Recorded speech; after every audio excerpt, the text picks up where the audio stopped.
ഗുരുസാഹിതിയിലേക്ക് എല്ലാ ആത്മമിത്രങ്ങൾക്കും സ്വാഗതം. ശ്രീനാരായണ ഗുരു രചിച്ച അതിവിശിഷ്ടമായൊരു സംസ്കൃത ദാർശനിക കൃതിയാണ് ദർശനമാല. ആലുവ അദ്വൈത സംസ്കൃത പാഠശാലയിലെ വിദ്യാർത്ഥികൾക്ക് വേണ്ടി രചിക്കപ്പെട്ട കൃതിയാണിതെന്ന് പറയപ്പെടുന്നു. ദർശനമാല എന്ന പദത്തിൻ്റെ വാഗർത്ഥം ദർശനങ്ങൾ കോർത്തുണ്ടാക്കിയ മാല എന്നാണ്. അധ്യാരോപദർശനം, അപവാദദർശനം, അസത്യദർശനം, മായാദർശനം, ഭാനദർശനം, കർമ്മദർശനം, ജ്ഞാനദർശനം, ഭക്തിദർശനം, യോഗദർശനം, നിർവാണദർശനം എന്നിവയാണ് ഈ കൃതിയിൽ അവതരിപ്പിച്ചിരിക്കുന്ന 10 ദർശനങ്ങൾ. ഓരോ ദർശനത്തെയും 10 ശ്ലോകങ്ങൾ വീതം അടങ്ങുന്ന ഓരോ ഖണ്ഡങ്ങളായിട്ടാണ് ഗുരു അവതരിപ്പിച്ചിരിക്കുന്നത്. ദർശനമെന്ന പദത്തിന് നോട്ടം, കാണൽ, തത്വജ്ഞാനം എന്നിങ്ങനെ വിവിധ അർത്ഥങ്ങളുണ്ട്. സാഖ്യദർശനം, യോഗദർശനം, ന്യായദർശനം, വൈശേഷിക ദർശനം, പൂർവമീമാംസ, ഉത്തരമീമാംസ എന്നിവയാണ് ഷഡ്ദർശനം എന്ന പേരിൽ പ്രസിദ്ധമായ 6 ഭാരതീയ ദർശനങ്ങൾ. ചാർവാക ദർശനം അഥവാ ലോകായത ദർശനം, ജൈന ദർശനം, ബൗദ്ധദർശനം, പാശുപത ദർശനം എന്നിവയും ഭാരതീയ ദർശനങ്ങളാണ്. ദ്വൈതം, അദ്വൈതം, വിശിഷ്ടാദ്വൈതം എന്നീ 3 ദർശനങ്ങൾ ഭാരതീയ വൈദിക ദർശനത്തിലെ 3 ശാഖകളാണ്. ശ്രീനാരായണ ഗുരു കറതീർന്ന അദ്വൈതിയായിരുന്നു. ശ്രീ ശങ്കരാചാര്യരാണ് അദ്വൈതത്തിൻ്റെ ഉപജ്ഞാതാവായി വാഴ്ത്തപ്പെടുന്നത്. ശങ്കരാചാര്യരുടെ അദ്വൈതം തന്നെയാണ് ശ്രീനാരായണ ഗുരുവും സാക്ഷാത്കരിച്ചത്. എന്നിരുന്നാലും ഇരുവരുടെയും ഇടയിൽ പ്രകടമായ ചില വ്യത്യാസങ്ങൾ കാണാൻ സാധിക്കുന്നുണ്ട്. ശങ്കരാചാര്യർ സൈദ്ധാന്തിക അദ്വൈതത്തിൻ്റെ ഉപജ്ഞാതാവും ശ്രീനാരായണ ഗുരു പ്രായോഗിക അദ്വൈതത്തിൻ്റെ പ്രയോക്താവുമാണ് എന്നുള്ളതാണ് അതിൽ പ്രധാനം. ഭാരതീയ ദർശനശാസ്ത്രങ്ങളുടെ കാതൽ കടഞ്ഞെടുത്ത് ഭൗതികതയെ ആത്മീയതയുമായി സമന്വയിപ്പിക്കുന്ന അതിവിശിഷ്ടമായൊരു പ്രായോഗിക ജീവിത ദർശനമാണ് ഗുരുദർശനം. ഗുരുദർശനത്തിൻ്റെ സാരസംഗ്രഹങ്ങളാണ് ദർശനമാല, ബ്രഹ്മവിദ്യാപഞ്ചകം, വേദാന്തസൂത്രം, അറിവ്, അദ്വൈത ദീപിക, ആത്മോപദേശ ശതകം എന്നീ കൃതികൾ. ഈശാവാസ്യ ഉപനിഷത്തിൻ്റെ സ്വതന്ത്ര ആഖ്യാനത്തിലൂടെ അദ്വൈത സിദ്ധാന്തത്തെ പ്രായോഗിക അദ്വൈതത്തിലേക്ക് ഉയർത്തി പ്രതിഷ്ഠിക്കുന്ന മൂല്യനവീകരണ യജ്ഞമാണ് ഗുരു നടത്തിയത്. ഭാരതം അറിവിൻ്റെ വിലാസഭൂമിയാണ്. ഭാരതം എന്നിങ്ങനെ ഭാരതം എന്ന പദത്തെ ഇഴപിരിക്കുമ്പോൾ പ്രകാശത്തിൽ ആനന്ദിക്കുന്നവർ അധിവസിക്കുന്ന നാട് എന്നർത്ഥം സിദ്ധിക്കുന്നു. ഭാരതീയ ഋഷീശ്വരന്മാർ വികസിപ്പിച്ചെടുത്ത ദാർശനിക ശാസ്ത്രങ്ങളുടെ എല്ലാം പ്രായോഗിക വെളിച്ചം സമന്വയിക്കുന്ന ദാർശനിക കൃതികളാണ് ഗുരുകൃതങ്ങളായ ദാർശനിക കൃതികൾ. ദർശനമാലയുടെ പഠനത്തിലേക്ക് പ്രവേശിക്കുന്നതിന് മുന്നോടിയായി ഭാരതീയ ദർശനങ്ങളെപ്പറ്റി ആമുഖമായി ചില കാര്യങ്ങൾ അറിഞ്ഞിരിക്കുന്നത് നല്ലതാണ്. സാഖ്യം, യോഗം, ന്യായം, വൈശേഷികം, പൂർവമീമാംസ, ഉത്തരമീമാംസ ഇവയാണ് ഷഡ്ദർശനം. യുക്തിയുടെ സഹായത്തോടുകൂടി സർവകാര്യങ്ങളെയും അപഗ്രഥനം ചെയ്തറിയാൻ സഹായിക്കുന്ന ശാസ്ത്രമാണ് കപിലാചാര്യർ വികസിപ്പിച്ചെടുത്ത സാഖ്യദർശനം. ഇത് ഒരു ദ്വിത്വ ദർശനമാണ്, അല്ലെങ്കിൽ ഒരു ഡ്യുവലിസ്റ്റിക് ഫിലോസഫിയാണ്. ലോകം 2 ശാശ്വത തത്വങ്ങളാൽ നിർമ്മിക്കപ്പെട്ടിരിക്കുന്നു എന്നാണ് ഈ ദർശനം ഉദ്ഘോഷിക്കുന്നത്. പുരുഷനും പ്രകൃതിയുമാണ് ആ 2 ശാശ്വത തത്വങ്ങൾ. പുരുഷൻ ശുദ്ധമായ ബോധസാക്ഷിയെയും പ്രകൃതി സൃഷ്ടിയുടെ സജീവ ശക്തിയെയുമാണ് പ്രതിനിധാനം ചെയ്യുന്നത്. ഭാരതീയ ഷഡ്ദർശനങ്ങളിൽ ഒന്നായ യോഗദർശനം മഹർഷി പതഞ്ജലിയാണ് വികസിപ്പിച്ചെടുത്തത്. 109 സൂത്രങ്ങളിലായി യോഗസൂത്രങ്ങൾ എന്ന പേരിലാണ് അവ അറിയപ്പെടുന്നത്. ഈ ദർശനത്തെ ശാസ്ത്രീയമായി അവതരിപ്പിച്ചിരിക്കുന്നു. ആത്മനിയന്ത്രണത്തിലും ഏകാഗ്രതയിലും അതുപോലെ തന്നെ മോക്ഷത്തിലേക്കുമുള്ള ശാസ്ത്രീയവും ആത്മീയവുമായ മാർഗമാണ് ഈ ദർശനത്തിൽ ഉപദേശിച്ചിരിക്കുന്നത്. ചിത്തവൃത്തി നിരോധമാണ്, അഥവാ മനസ്സിൻ്റെ ചഞ്ചലതകൾ ശമിപ്പിക്കലാണ് യോഗമെന്ന് പറയുന്നത്. മനസ്സ് ശാന്തമായാൽ യഥാർത്ഥ ആത്മസുഖം കണ്ടെത്താനാവും, അല്ലെങ്കിൽ അവിടെ പ്രത്യക്ഷ പുരുഷൻ അനുഭവവേദ്യമായി തീരും എന്നാണ് പറയപ്പെട്ടിരിക്കുന്നത്. പാതഞ്ജലേയ യോഗത്തിന് അഷ്ടാംഗയോഗം എന്ന പേരുമുണ്ട്. യമം അഥവാ ധാർമ്മിക നിയന്ത്രണം, നിയമം അഥവാ വ്യക്തി നിയന്ത്രണം, ആസനം അഥവാ ശരീരസ്ഥിരത, പ്രാണായാമം അഥവാ ശ്വാസ നിയന്ത്രണം, പ്രത്യാഹാരം അഥവാ ഇന്ദ്രിയങ്ങളുടെ പിൻവലിക്കൽ, ധാരണ അഥവാ ഏകാഗ്രത, ധ്യാനം അഥവാ ധ്യാനാവസ്ഥ, സമാധി അഥവാ ആത്മസാക്ഷാത്കാരാവസ്ഥ, ഇവയാണ് മോക്ഷത്തിലേക്ക് ശുപാർശ ചെയ്യപ്പെട്ടിട്ടുള്ള 8 പടികൾ അഥവാ 8 ഘട്ടങ്ങൾ. ഇതാണ് അഷ്ടാംഗങ്ങൾ.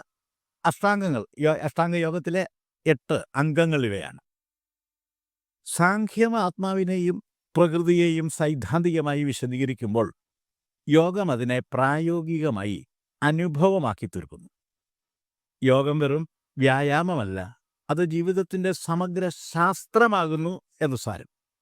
മറ്റൊരു തരത്തിൽ പറഞ്ഞാൽ ശരീരം, മനസ്സ്, ആത്മാവ് എന്നിവയുടെ സമന്വയം വഴി ആന്തരിക മോക്ഷം നൽകുന്ന മാർഗമാണ് യോഗം. അടുത്തത് ന്യായ ദർശനം എന്താണെന്ന് പരിശോധിക്കാം. ന്യായദർശനം മഹർഷി ഗൗതമൻ അഥവാ അക്ഷപാദ ഗൗതമനാണ് രൂപപ്പെടുത്തിയത് എന്ന് കരുതപ്പെടുന്നു. ന്യായസൂത്രം എന്ന ഗ്രന്ഥമാണിതിൻ്റെ ആധികാരിക ഗ്രന്ഥം. ന്യായദർശനം തർക്കശാസ്ത്രം എന്ന പേരിലും അറിയപ്പെടുന്നു. ഇത് ജ്ഞാനപ്രാപ്തിക്ക് ആവശ്യമായ യുക്തിപൂർവമായ ചിന്തയെയും പ്രമാണങ്ങളെയും പറ്റി വിശദീകരിച്ചു തരുന്നു. ശരിയായ ജ്ഞാനം എങ്ങനെ നേടിയെടുക്കാമെന്നും തെറ്റായ അറിവ് എങ്ങനെ തിരിച്ചറിയാമെന്നും ആണ് യോഗം പഠിപ്പിക്കുന്നത്, ഈ ന്യായദർശന പഠിപ്പിക്കുന്നത്. പ്രത്യക്ഷം, അനുമാനം, ഉപമാനം, ശബ്ദം ഇവയാണ് ന്യായദർശനത്തിലെ 4 പ്രമാണങ്ങൾ. ന്യായദർശനത്തിൽ വസ്തുവിനെ തിരിച്ചറിയാനും യാഥാർത്ഥ്യത്തെ ഗ്രഹിക്കാനും തർക്കബോധമാണ് പ്രയോജനപ്പെടുത്തുന്നത്. ഇതിൻ്റെ അന്തിമ ലക്ഷ്യം മോക്ഷം തന്നെയാണ്. അജ്ഞാനത്താൽ ഉണ്ടാകുന്ന ദുരിതത്തിൽ നിന്ന് വിമോചനം നേടുക എന്നുള്ളതാണ് ഇതിൻ്റെ ലക്ഷ്യം. അതുകൊണ്ട് ന്യായം ബുദ്ധിവാദപരവും വിശകലനാത്മകവുമായ ഒരു ദർശനമാണെന്ന് പറയാം. അടുത്തത് വൈശേഷിക ദർശനമാണ്. വൈശേഷിക ദർശനം മഹർഷി കണാദനാണ് വികസിപ്പിച്ചെടുത്തത്. വൈശേഷിക സൂത്രം എന്ന ഗ്രന്ഥത്തിനാണ് ഇതിൻ്റെ അടിസ്ഥാന തത്വങ്ങൾ പ്രതിപാദിച്ചിരിക്കുന്നത്. ഇത് ന്യായദർശനത്തോട് അടുത്ത ബന്ധമുള്ളതാണെങ്കിൽ വൈശേഷികം പ്രധാനമായും ഭൗതിക ലോകത്തിൻ്റെ ഘടനയും വസ്തുവിൻ്റെ സ്വഭാവവും വിശദീകരിക്കുന്ന ദർശനമാണ്. ലോകത്തിലുള്ള സർവ്വതും അണുക്കളാൽ, അതായത് ആറ്റമുകളാൽ നിർമ്മിതമാണെന്നാണ് ഈ ദർശനം അനുശാസിക്കുന്നത്. ദ്രവ്യം, ഗുണം, കർമ്മ, സാമാന്യം, വിശേഷം, സമവായം എന്നിങ്ങനെ 6 കാറ്റഗറിയായും ഇതിനെ പഠിപ്പിച്ചു തരുന്നു. വൈശേഷികം പ്രകൃതിയെ ശാസ്ത്രീയമായി വിശകലനം ചെയ്യുന്നതുകൊണ്ട് ഇതിനെ പ്രാചീന ഭാരതീയ ശാസ്ത്രീയ ദർശനമെന്ന് വിശേഷിപ്പിക്കാറുണ്ട്. ഈ ദർശനത്തിൻ്റെയും അന്തിമ ലക്ഷ്യം മോക്ഷം തന്നെയാണ്. ജ്ഞാനത്തിലൂടെയും വസ്തുതയുടെ യഥാർത്ഥ സ്വഭാവം തിരിച്ചറിയുന്നതിലൂടെയുമാണ് ഇവിടെ മോക്ഷം സാധ്യമായി തീരുന്നത്. ഇനി പൂർവമീമാംസാ ദർശനമാണ്. പൂർവമീമാംസാ ദർശനം മഹർഷി ജൈമിനിയാണ് വികസിപ്പിച്ചെടുത്തത്. ഇതിൻ്റെ അടിസ്ഥാന ഗ്രന്ഥം മീമാംസാ സൂത്രമാണ്. മീമാംസ എന്ന പദത്തിൻ്റെ വാഗർത്ഥം ഗൗരവമായ അന്വേഷണം എന്നാണ്. ഈ ദർശനം വേദങ്ങളുടെ കർമ്മകാണ്ഡ ഭാഗത്തോട്, അഥവാ യാഗങ്ങൾ, ഹോമങ്ങൾ, ആചാരങ്ങൾ തുടങ്ങിയവയുമായി ബന്ധപ്പെട്ട് ഉള്ള വിഷയങ്ങളെ പ്രതിപാദിക്കുന്ന ആ ഒരു ഭാഗത്തോട് ബന്ധപ്പെട്ടാണ് വികസിപ്പിച്ചിരിക്കുന്നത്. പൂർവമീമാംസയുടെ പ്രധാന ലക്ഷ്യം ധർമ്മത്തിൻ്റെ യഥാർത്ഥ സ്വഭാവം കണ്ടെത്തുക എന്നുള്ളതാണ്. വേദങ്ങൾ ശാശ്വതവും അപൗരുഷേയവുമാണ് എന്ന് പറഞ്ഞാൽ മനുഷ്യനല്ല വേദങ്ങൾ രചിച്ചതോ എന്നും അവയിൽ പറഞ്ഞിട്ടുള്ള കർമ്മങ്ങൾ പാലിക്കുമ്പോഴാണ് മോക്ഷം നേടാനാകുന്നത് എന്നുമാണ് ഈ ദർശനം അനുശാസിക്കുന്നത്. പൂർവമീമാംസാ ദർശനം കർമ്മത്തിൻ്റെ പ്രാധാന്യത്തെയും അനുഷ്ഠാനങ്ങളുടെ ഫലത്തെയും ഊന്നിപ്പറയും. ജ്ഞാനത്തേക്കാൾ കർമ്മം അഥവാ കർമ്മയോഗം പ്രധാനമാണെന്നാണ് ഈ ദർശനത്തിൻ്റെ നിലപാട്. അതുകൊണ്ട് ഇതിനെ കർമ്മദർശനം എന്നും വിശേഷിപ്പിച്ചു പോരുന്നു. അടുത്തത് ഉത്തരമീമാംസ എന്ന ദർശനമാണ്. വേദങ്ങളുടെ ജ്ഞാനകാന്ഡം, അതായത് ഉപനിഷത് ഭാഗം അടിസ്ഥാനമാക്കി രൂപപ്പെടുത്തിയ ദർശനമാണ് ഉത്തരമീമാംസ. ഇതിൻ്റെ മുഖ്യ വിഷയങ്ങൾ ബ്രഹ്മം, ആത്മാവ്, മോക്ഷം എന്നിവയാണ്. വേദാന്തത്തിൽ 3 പ്രധാന ശാഖകളുണ്ട്. അദ്വൈതം, ദ്വൈതം, വിശിഷ്ടാദ്വൈതം എന്നിവയാണ് ആ 3 ശാഖകൾ. ഏകാത്മാവും ബ്രഹ്മവും വ്യത്യാസരഹിതമായ ഒന്നാണെന്ന്, വിശ്വം മുഴുവനും ഏകവും അഖണ്ഡവുമായ പരമ്പൊരുവിനാൽ നിറയപ്പെട്ടിരിക്കുന്നു എന്നുമാണ് അദ്വൈതം അനുശാസിക്കുന്നത്. ആത്മാവ്, ബ്രഹ്മം, ലോകം എന്നിവ വ്യത്യസ്തമാണെന്ന അനുശാസനമാണ് ദ്വൈത ദർശനത്തിൽ നൽകപ്പെട്ടിരിക്കുന്നത്. ഏകവും അഖണ്ഡവുമായ പൊരുളാകുന്നു ബ്രഹ്മമെന്നും ആത്മാവ് അതിൽ അനുപര്യായമായി സഹഭാക്കാവുകയും ചെയ്യുന്നുവെന്നാണ് വിശിഷ്ട അദ്വൈതത്തിൽ പറഞ്ഞിരിക്കുന്നത്. അടുത്തത് ചാർവാക ദർശനമാണ്. അതിനെ ലോകായത ദർശനമെന്നും പറയാറുണ്ട്. ഭൗതികതയെ മാത്രം അംഗീകരിക്കുന്ന ദർശനമാണിത്. കണ്ടും കേട്ടും തൊട്ടും മണത്തും രുചിച്ചും അറിയുന്നതൊക്കെ സത്യം, അല്ലാത്തതെല്ലാം അസത്യം. ഇതാണ് ചാർവാക ദർശനത്തിൻ്റെ കാതൽ. അഹിംസ, അസ്തിത്വ വൈവിധ്യം, കർമ്മ ദുർബലീകരണം എന്നിവയ്ക്ക് പ്രാധാന്യം നൽകുന്ന ദർശനമാണ് ജൈന ദർശനം. ആത്മാവിനെ വിവിധങ്ങളായ ദോഷകരമായ ബന്ധങ്ങളിൽ നിന്നും മോചിപ്പിച്ച് മോക്ഷത്തിലേക്ക് നയിക്കുകയാണ് ഈ ദർശനത്തിൻ്റെ ആത്യന്തികമായ ലക്ഷ്യം. അടുത്തത് ബൗദ്ധദർശനമാണ്. ദുഃഖം, അനിത്യത, അനാത്മവാദം എന്നിവയെ അടിസ്ഥാനമാക്കി വികസിപ്പിച്ചെടുത്ത ദർശനമാണിത്. സംസാരചക്രത്തിൽ നിന്ന് സംസാര സാഗരത്തിൽ നിന്നുമുള്ള മോചനമാണ് ആത്യന്തികമായ ലക്ഷ്യം. ധ്യാനം, ധാർമ്മികത, ജ്ഞാനം എന്നിവ അതിനുള്ള ഉപാധികളായി ഉപദേശിക്കപ്പെട്ടിരിക്കുന്നു. അടുത്തത് പാശുപത ദർശനമാണ്. ശിവഭക്തി, ആത്മാനുഭവം, ആത്മനിയന്ത്രണം എന്നിവയ്ക്ക് പ്രാധാന്യം നൽകുന്ന ഒരു ഭക്തിമാർഗ ദർശനമാണ് പാശുപത ദർശനം. ഇവിടെ ശിവനെ ബ്രഹ്മഭാവത്തിൽ സാക്ഷാത്കരിക്കുന്നു, ഇത് ആത്മാവിനെ മോക്ഷത്തിലേക്ക് നയിക്കുന്നു. ഇതാണ് ഈ ദർശനത്തിൽ അനുശാസിച്ചിരിക്കുന്നത്. മേൽവിവരിച്ച ദർശനങ്ങളെപ്പറ്റിയെല്ലാമുള്ള സുതാര്യവും സംക്ഷിപ്തവുമായ ഒരു പഠനം തന്നെയാണ് ശ്രീനാരായണ ഗുരുദേവൻ രചിച്ച ദർശനമാല എന്ന അതിമഹത്തായ ദാർശനിക കൃതിയുടെ ഉള്ളടക്കം. ഇത്രയും കാര്യങ്ങൾ ആമുഖമായി മനസ്സിലാക്കിക്കൊണ്ട് വേണം ഗുരുകൃതമായ ദർശനമാല എന്ന കൃതിയുടെ പഠനത്തിലേക്ക് പ്രവേശിക്കണം.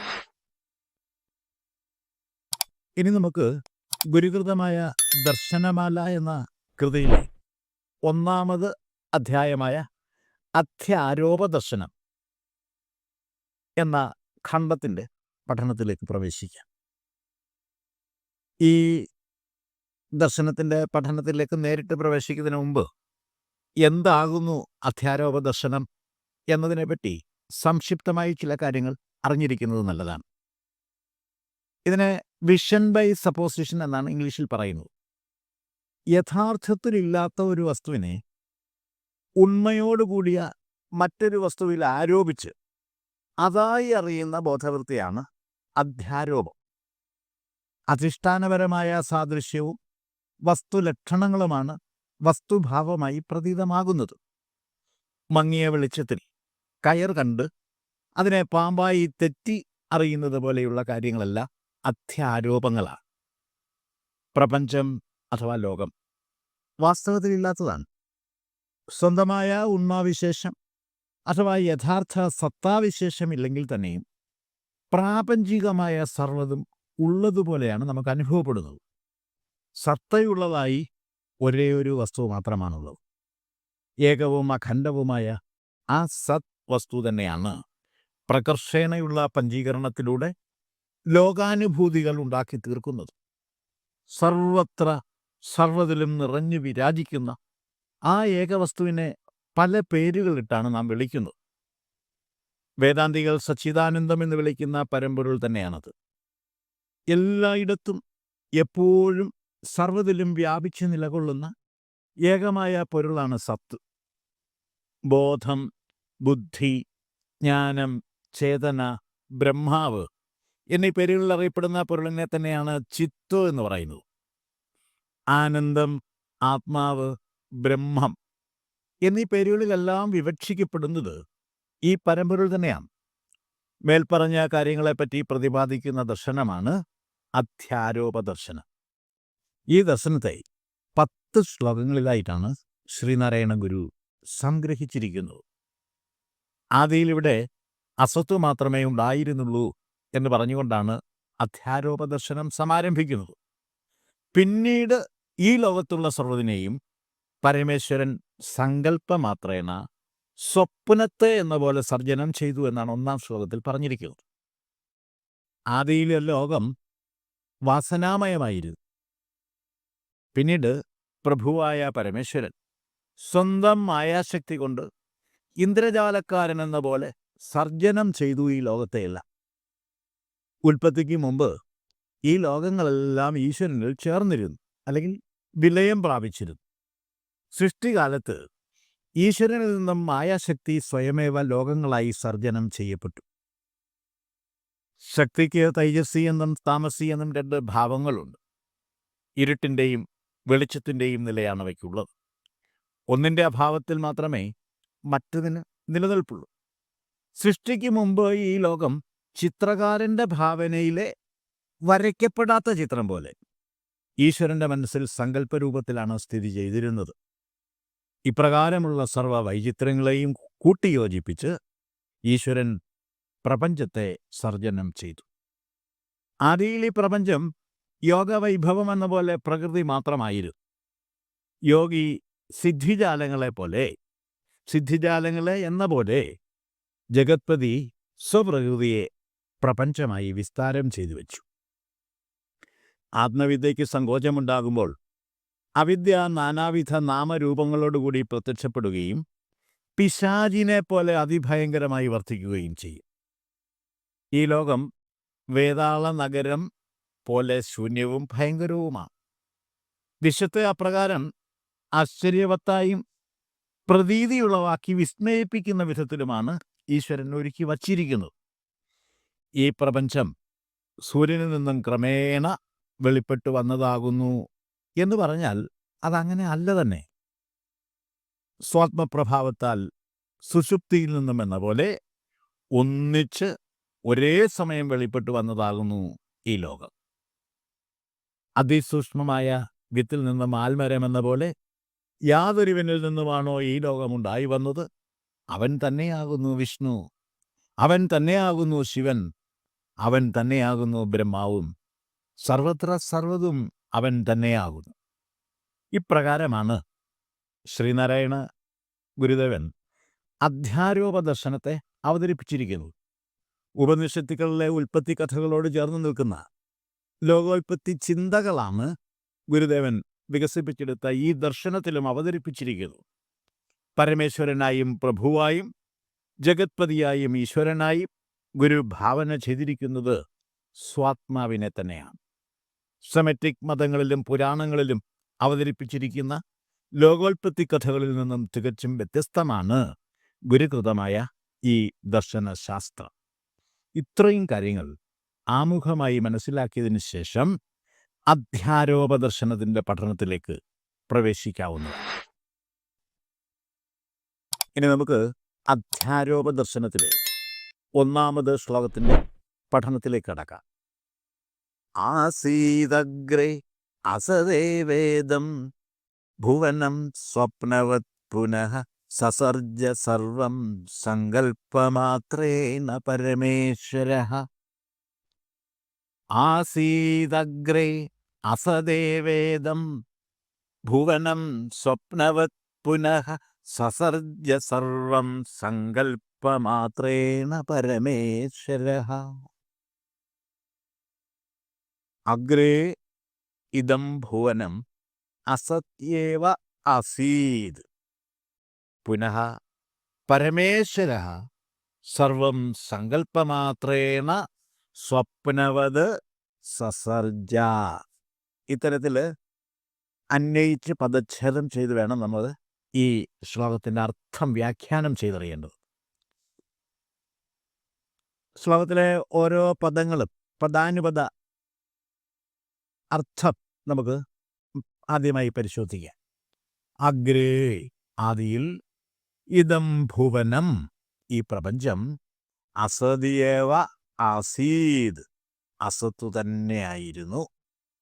പുനഃ പിന്നീട്, പരമേശ്വര പരമേശ്വരൻ സർവം എല്ലാറ്റിനെയും സങ്കല്പമാത്രേണ കേവലം സങ്കല്പത്താൽ സ്വപ്നവത് സസർജ സ്വപ്നത്തെ എന്ന പോലെ സർജനം ചെയ്തു. ശ്ലോകത്തിൻ്റെ വാച്യാർത്ഥം ഇങ്ങനെയാണ്. ആദിയിൽ ഈ പ്രപഞ്ചം അഥവാ ലോകം അസത്തു മാത്രമായിരുന്നു. പിന്നീട് പരമേശ്വരൻ എല്ലാറ്റിനെയും കേവലം സങ്കല്പത്താൽ സ്വപ്നത്തെ എന്ന പോലെ സർജനം ചെയ്തു. ആദിയിൽ ലോകം അവ്യാകൃതമായിരുന്നു അഥവാ അപ്രകടിത ഭാവരൂപങ്ങളോടുകൂടിയതായിരുന്നു എന്നും പിന്നീട് പരമേശ്വരൻ അതിനെ സ്വപ്നത്തെ എന്ന പോലെ വെളിപ്പെടുത്തി തന്നു എന്നുമാണ് ഈ പറഞ്ഞിരിക്കുന്നതിൻ്റെ അർത്ഥം. ആസീദഗ്രേ അസദ്യേവായിദം സർവം ഭുവനം എന്ന് പറഞ്ഞുകൊണ്ടാണ് അധ്യാരോപ ദർശനത്തിന് ഗുരു സമാരംഭം കുറിച്ചിരിക്കുന്നത്. ഉപനിഷത്തുക്കൾ സാധാരണയായി ഓങ്കാരത്തിലാണ് ഓങ്കാര ജപത്തോടു കൂടിയാണ് സമാരംഭിക്കുന്നത്. സൂക്ഷ്മമായി പരിശോധിച്ചാൽ ഗുരുവിൻ്റെ ഈ തുടക്കവും ഔപനിഷദ പാരമ്പര്യത്തെ ശ്ലാഘിക്കുന്നുണ്ടോ എന്ന് വെളിപ്പെട്ട് കിട്ടുന്നതാണ്. ദീർഘ അകാരം, അത് ആ എന്ന അക്ഷരം ഓങ്കാര പ്രതീകമാണ്. തിരുക്കുറളിലെ അകരമുതല എഴുത്തല്ല ആദിപകവൻ മുതറ്റേ ഉലകൂ എന്ന സമാരംഭം ഇവിടെ സ്മരണീയമാണ്.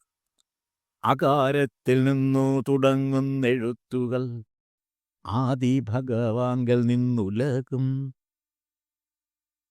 എന്നാണ് തിരുവള്ളുവർ പാടിയത്.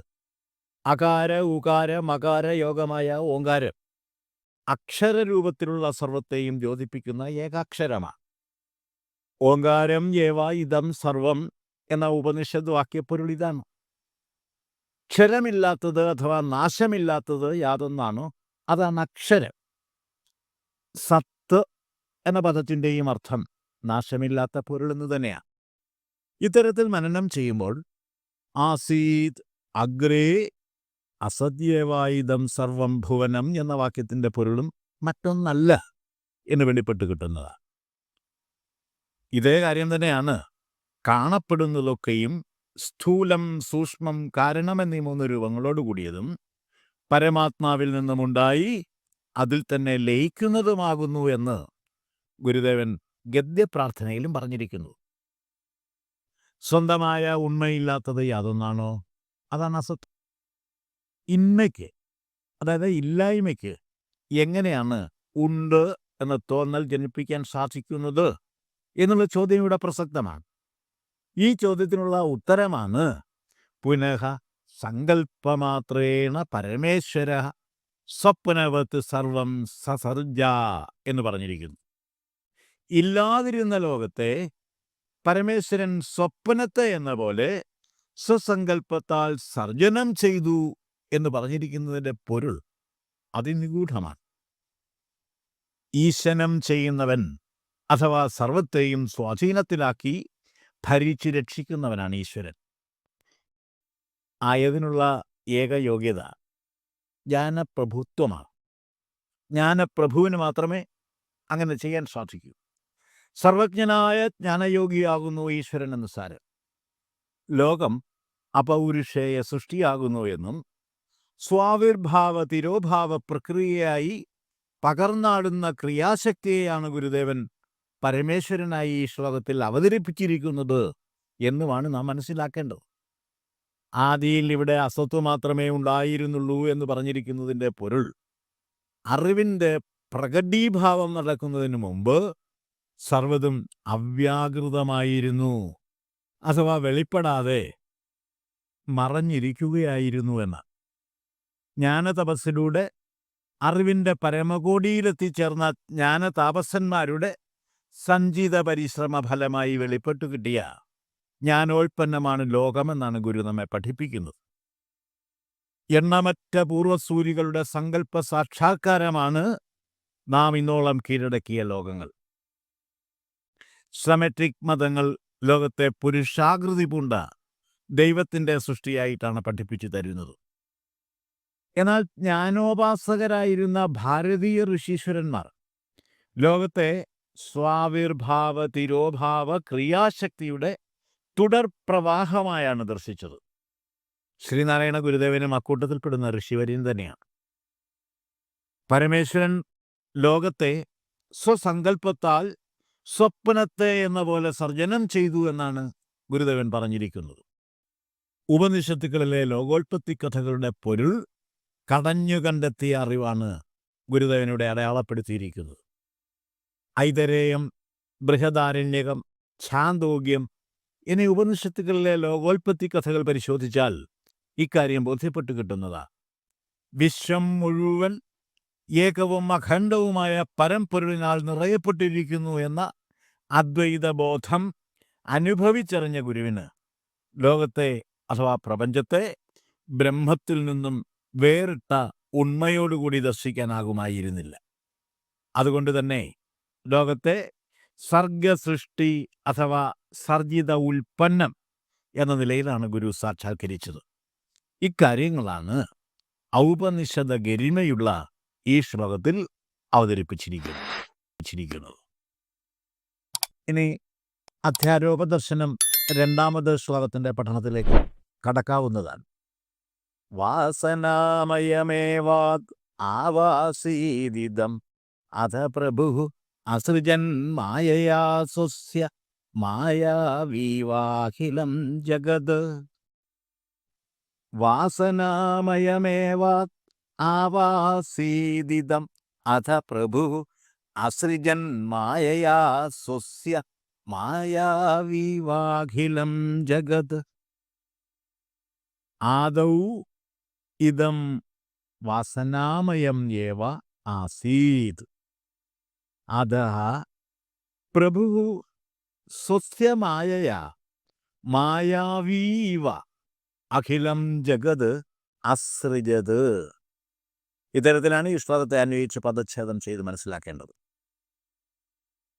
ആദൗ, ആദിയിൽ, ഇദം, ഈ പ്രപഞ്ചം അഥവാ ലോകം, വാസനാമയം ഏവ, വാസനാമയമായി തന്നെ സ്ഥിതി ചെയ്തിരുന്നു.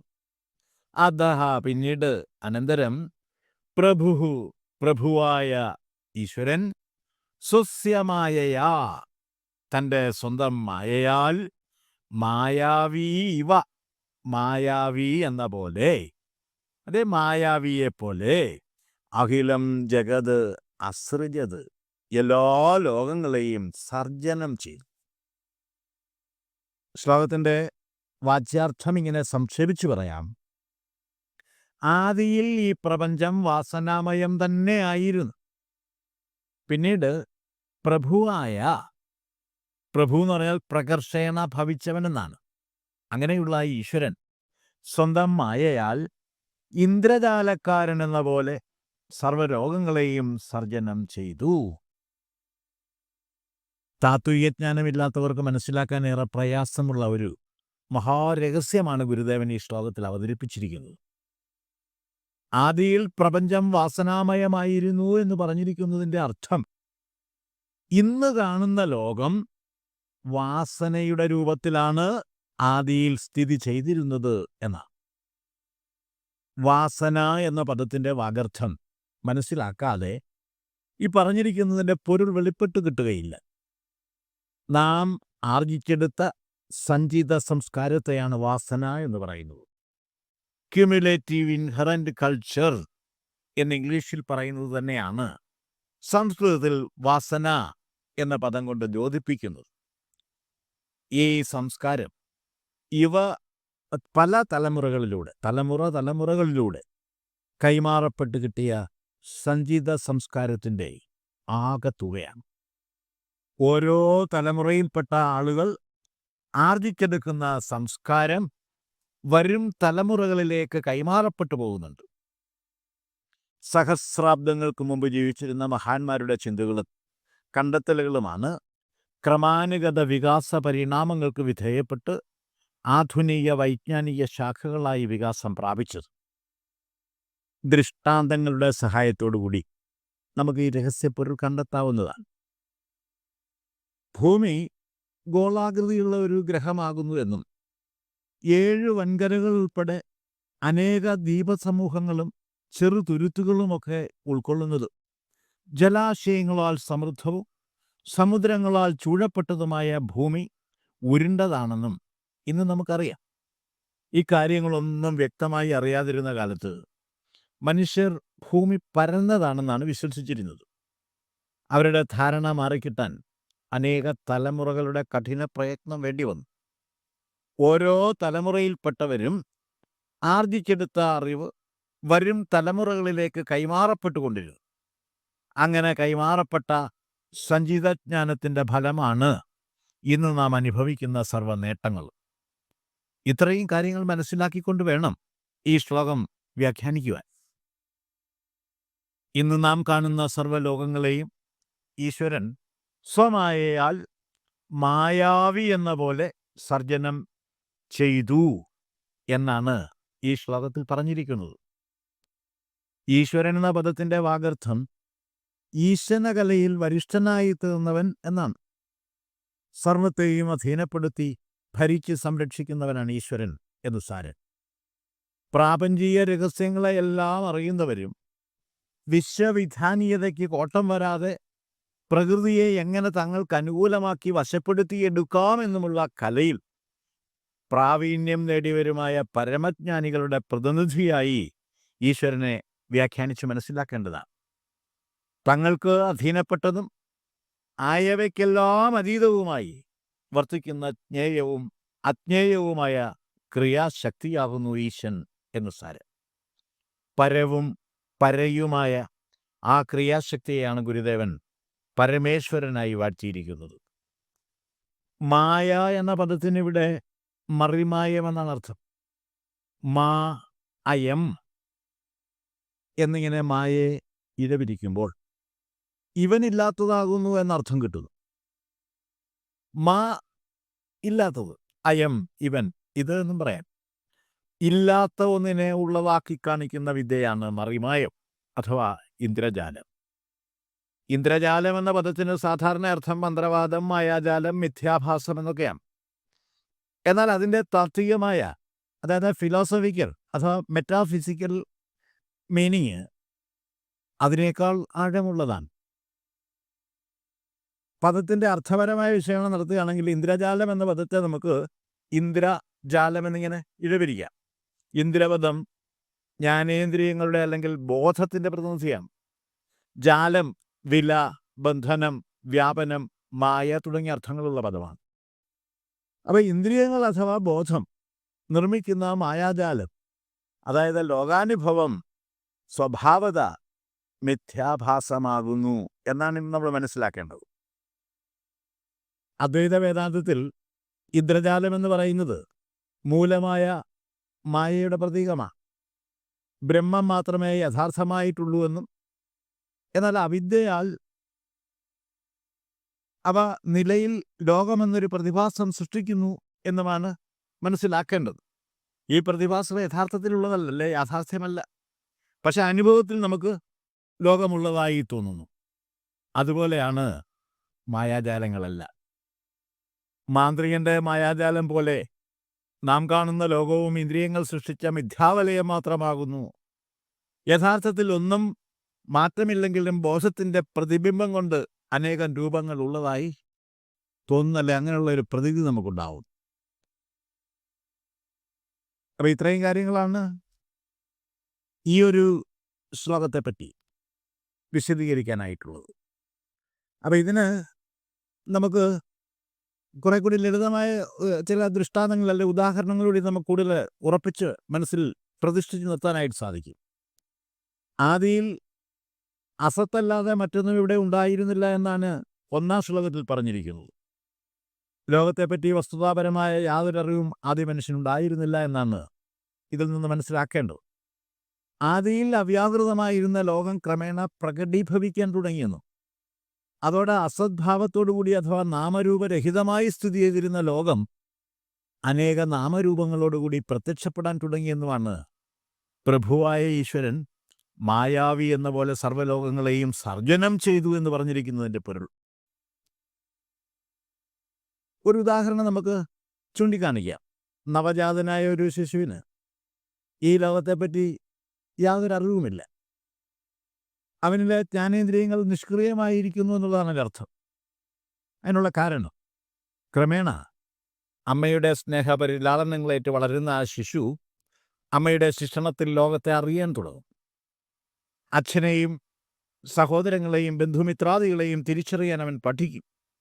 വിദ്യാഭ്യാസകാലത്ത് അവൻ ലോകത്തെപ്പറ്റി കൂടുതൽ അറിയുകയും പിന്നീട് ധ്യാനമനന നിധിധ്യാസനാദികളിലൂടെ ലോകരഹസ്യങ്ങൾ സ്വയം വെളിപ്പെടുത്തി അറിയുകയും ചെയ്യും.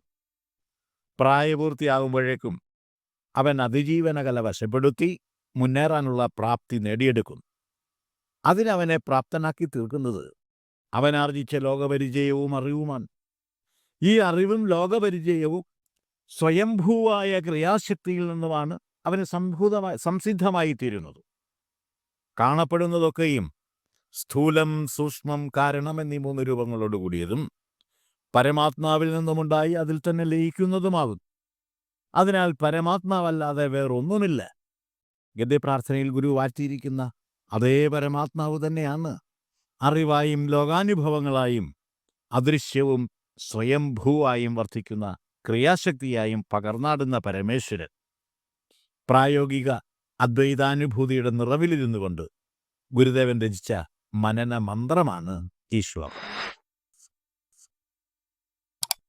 ഇനി 3-ാമത് ശ്ലോകത്തിൻ്റെ പഠനത്തിലേക്ക് പ്രവേശിക്കാവുന്നതാണ്. പ്രാഗുത്പത്തേരിദം സ്വസ്മിൻ വിലീനമഥവൈ സ്വതഃ ബീജാങ്കുരവത് സ്വസ്യ ശക്തിരേവ അസൃജത് സ്വയം. പ്രാഗുത്പത്തേരിദം സ്വസ്മിൻ വിലീനമഥവൈ സ്വതഃ ബീജാങ്കുരവത് സ്വസ്യ ശക്തിരേവ അസൃജത് സ്വയം. ഉത്പത്തേ പ്രാഗ് ഇദം സ്വസ്മിൻ വിലീനം ആസീത് അഥ സ്വതഃ ബീജാദങ്കുരവത് സ്വസ്യ ശക്തി ഏവ സ്വയം അസൃജത് വൈ. ഇത്തരത്തിൽ അന്വയിച്ച് പദച്ഛേദം ചെയ്താണ് ഈ ശ്ലോകത്തെ വ്യാഖ്യാനിച്ച് മനസ്സിലാക്കേണ്ടത്. ഉത്പത്തേ പ്രാഗു, ഉത്പത്തിക്ക് മുമ്പ്, ഇതം ഈ ലോകം, സ്വസ്മിൻ തന്നിൽ അതായത് സ്വാത്മാവിൽ, വിലീനം ആസീത് വിലയിച്ചിരിക്കുകയായിരുന്നു. അധഹ പിന്നീട്, ബീജാത് അങ്കുരവത് ബീജത്തിൽ നിന്ന് വിത്തിൽ നിന്ന് മുള എന്നതുപോലെ, സ്വതഃ സ്വയമേവ, സ്വസ്യ ശക്തി തൻ്റെ ശക്തി അതായത് ആത്മശക്തി, സ്വയം ഏവ തന്നെത്താൻ, അസൃജത് സർജനം ചെയ്യപ്പെട്ടു, ഉണ്ടായി വന്നു. ശ്ലോകത്തിൻ്റെ വാച്യാർത്ഥം ഇങ്ങനെ സംക്ഷേപിച്ചു പറയാം. ഉൽപ്പത്തിക്ക് മുമ്പ് ലോകം ആത്മാവിൽ വിലയം പ്രാപിച്ച് സ്ഥിതി ചെയ്തിരുന്നു. പിന്നീട് വിത്തിൽ നിന്ന് മുള പൊട്ടുന്നതുപോലെ ആത്മശക്തി സ്വയമേവ സർജനം ചെയ്യപ്പെട്ടു. ഈ ശ്ലോകത്തിൽ ഈശ്വരൻ എന്ന പദം പ്രയോഗിച്ചതേയില്ല. പ്രാഗുത്പത്തേർ ഇദം സ്വസ്മിൻ വിലീനം എന്നാണ് ലോക തത്വത്തെപ്പറ്റി പറഞ്ഞിരിക്കുന്നത്. സ്വസ്മിൻ അതായത് സ്വ അസ്മിൻ എന്ന പദത്തിൻ്റെ വാഗർത്ഥം സ്വാത്മാവിൽ എന്നാണ്. ഉത്പത്തിക്ക് മുമ്പ് ലോകം സ്വാത്മാവിൽ വിലീനമായിരുന്നു. പിന്നീട് വിത്ത് മുള പൊട്ടി വരുന്നത് പോലെ ലോകം സ്വയമേവ ഉണ്ടായി വന്നു എന്നാണ് ഇവിടെ പറഞ്ഞിരിക്കുന്നത്. സ്വാത്മാവിൽ, അതായത് ജീവാത്മാവിൽ വിലീനമായിരുന്ന ലോകം വിത്ത് മുളയ്ക്കുന്നത് പോലെ ഉണ്ടായി വന്നു എന്ന് പറഞ്ഞിരിക്കുന്നതിൻ്റെ അർത്ഥം സ്വാത്മാവിൽ നിന്നും ഭിന്നമല്ലാത്ത ലോകം സ്വാത്മബോധം തെളിയുന്നതിന് മുമ്പ് അവ്യാകൃതമായിരുന്നു എന്നാണ്. ജീവശരീര സത്ത അഥവാ ജീവാത്മാവാണ് സ്വാത്മാവ് എന്ന് പറയുന്നത്. കാണപ്പെടുന്നതൊക്കെയും സ്ഥൂലം, സൂക്ഷ്മം, കാരണം എന്നീ 3 രൂപങ്ങളോട് കൂടിയതും പരമാത്മാവിൽ നിന്നുമുണ്ടായി അതിൽ തന്നെ ലയിക്കുന്നതുമാകുന്നു. അതിനാൽ പരമാത്മാവല്ലാതെ വേറൊന്നുമില്ല. നാം ശരീരമല്ല, അറിവാകുന്നു. ശരീരമുണ്ടാകുന്നതിന് മുമ്പും അറിവായ നാം ഉണ്ടായിരുന്നു എന്ന ഗുരുവാക്യത്തോട് ചേർത്ത് വെച്ച് മനനം ചെയ്യുമ്പോൾ ആദിയിൽ ലോകബോധം അവ്യാകൃതാവസ്ഥയിലായിരുന്നു എന്നും ക്രമേണ അത് വ്യാകൃതാവസ്ഥയെ പ്രാപിച്ചു വന്നു എന്നുമാണ് മനസ്സിലാക്കാൻ സാധിക്കുന്നത്. സ്വാത്മാവിൽ വിലീനമായി കിടന്നിരുന്ന ലോകം വിത്ത് തനിയെ മുളച്ച് വളർന്നു വരുന്നത് പോലെ സ്വയമേവ വെളിപ്പെട്ടു വന്നു എന്നാണ് തുടർന്ന് പറഞ്ഞിരിക്കുന്നത്. ആകാശം മുട്ടവണമൊന്ന് പന്തലിച്ചു നിൽക്കുന്ന ആൽമരത്തോടാണ് ലോകത്തെ ഉപമിച്ചിരിക്കുന്നത്. ആൽമരത്തിൻ്റെ വിത്തിന് കടുകുമണിയോളമേ വലിപ്പമുള്ളൂ.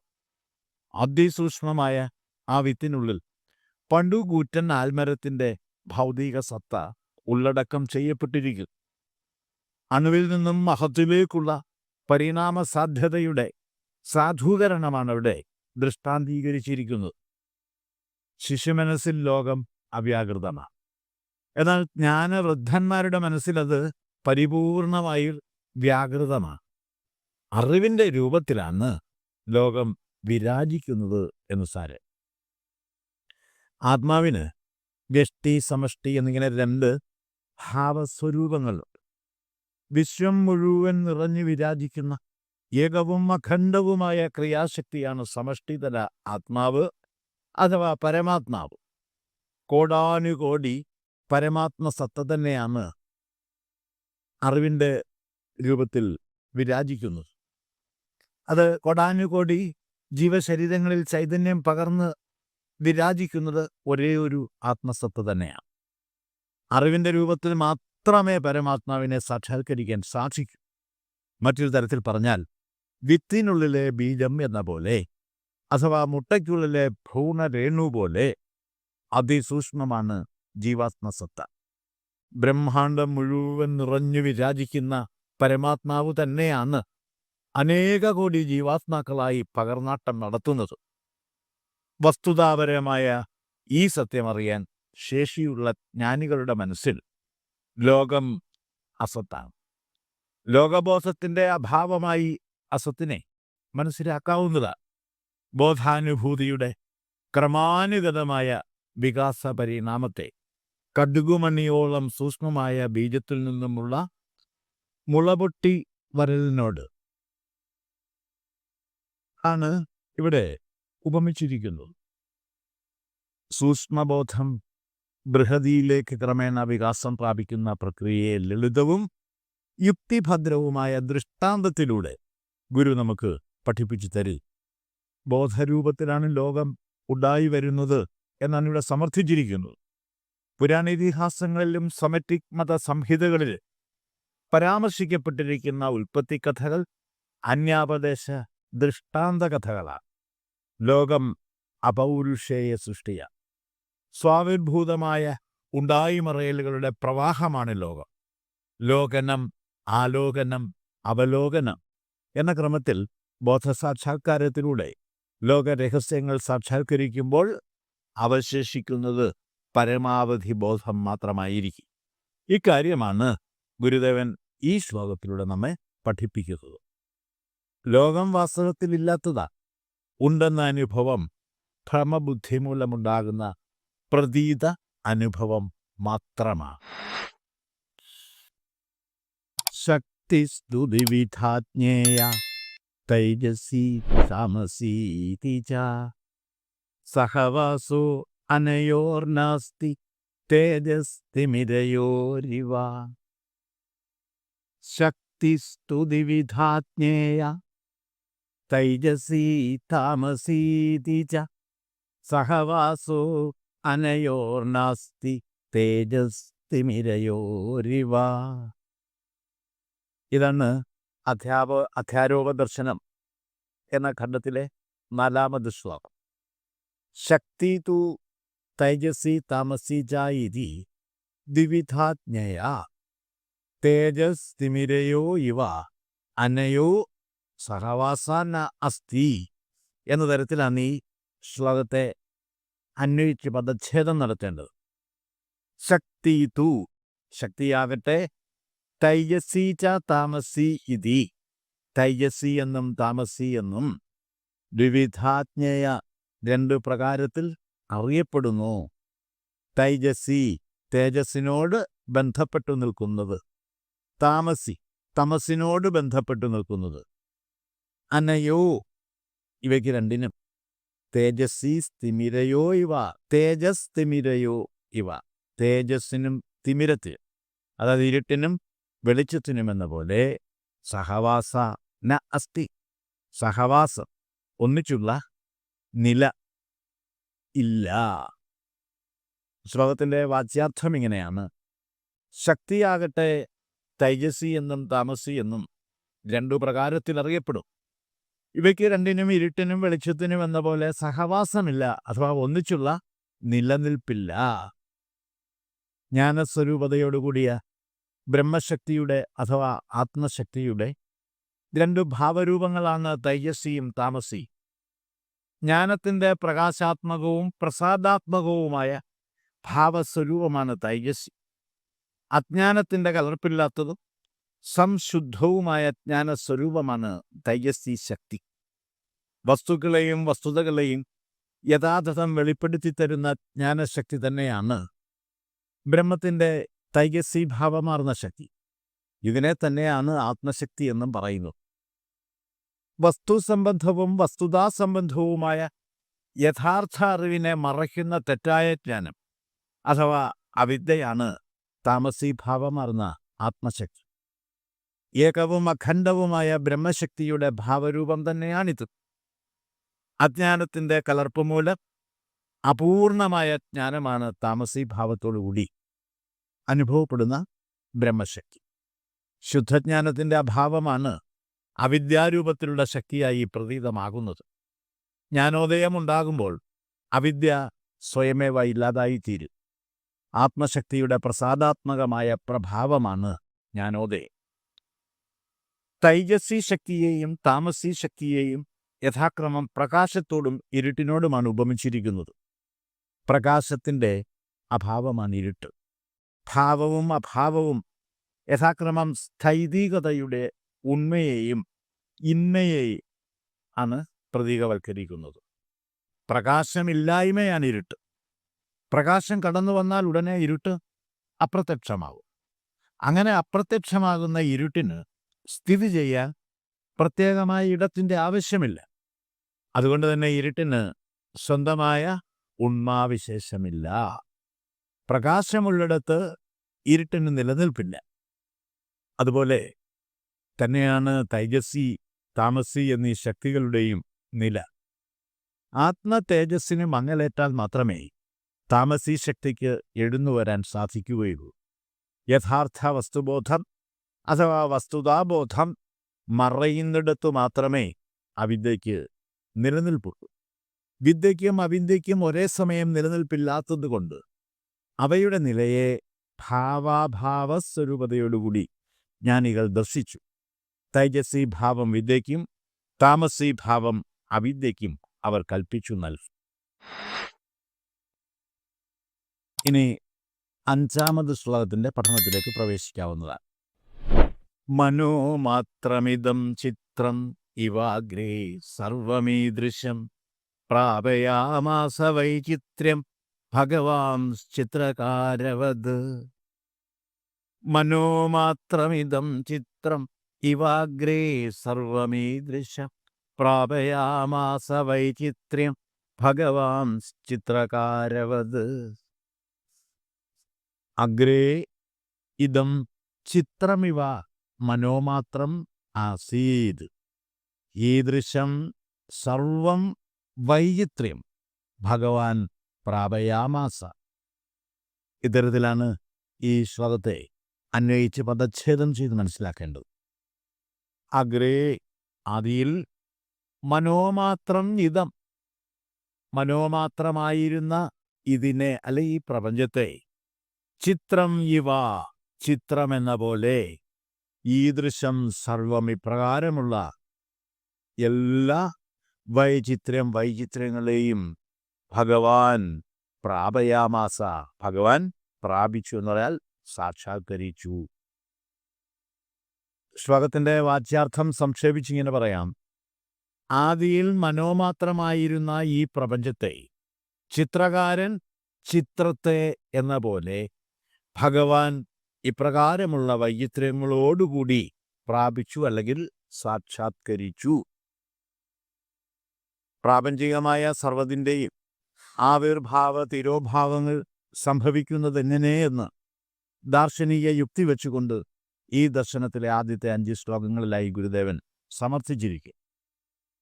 ആദിയിൽ പ്രപഞ്ചം അസത്വമാത്രമായിരുന്നു എന്നും പിന്നീട് ഈശ്വരൻ സങ്കല്പത്തിലൂടെ സർവ്വലോകങ്ങളെയും സൃഷ്ടിച്ചു എന്നും 1-ാം ശ്ലോകത്തിൽ പറഞ്ഞിരിക്കെ, ആദിയിൽ വാസനാമയമായിരുന്ന ലോകത്തെ സ്വന്തം മായാശക്തി കൊണ്ട് ഈശ്വരൻ സർജനം ചെയ്തു എന്ന് 2-ാം ശ്ലോകത്തിൽ പറഞ്ഞിരിക്കെ, ആ സർജനത്തെ വിത്ത് സ്വയം മുള പൊട്ടി വരുന്നത് പോലെയാണ് സംഭവിക്കുന്നത് എന്ന് 3-ാം ശ്ലോകത്തിൽ കൂട്ടിച്ചേർത്തു.